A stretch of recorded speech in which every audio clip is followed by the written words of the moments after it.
দাম বৃদ্ধি পটলের ৪৫ থেকে ৫০ টাকা কেজি পটল পাইকারি দরে বিক্রি হচ্ছে হলদিবাড়ি বাজারে।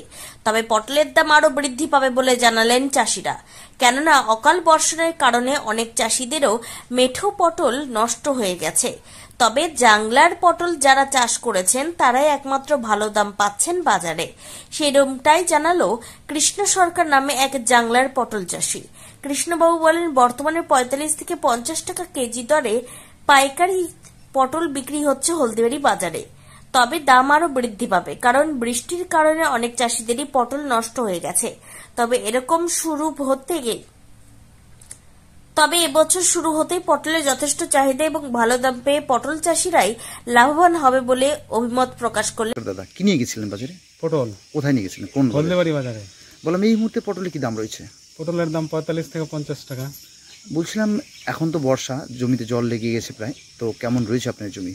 জমির পরিস্থিতি খুব একটা ভালো নেই, কারণ জমির প্রতিটা জমিতে জল লাগানো, গাছ রৌদ্র উঠলে গাছ টিকবে না, কোনো ভরসা নেই। আচ্ছা, তো কি মনে হচ্ছে আর কতদিন বিক্রি করতে পারবেন?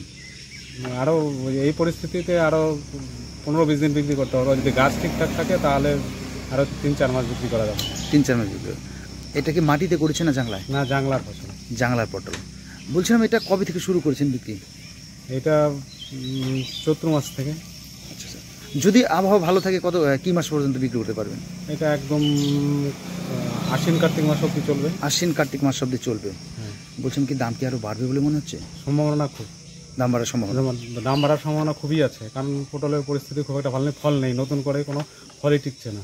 আচ্ছা আচ্ছা, তো অন্যান্য ফসলের তুলনায় পটল চাষে কি লাভবান? আপাতত যে পরিস্থিতি আছে তাতে খুব একটা লাভবান না, তবে লস হবে না কারো। তবে এই পরিস্থিতি যদি ভালো থাকতো তাহলে লাভবান হতো। দাম আরো বাড়লে তো লাভবান হবেন অবশ্যই, কিন্তু ফল নেই গাছে। ফল নেই কেন? ফল নেই কেন? বৃষ্টির কারণে। কি নাম দাদা আপনি? আমার নাম পঙ্কজ সরকার। ধন্যবাদ।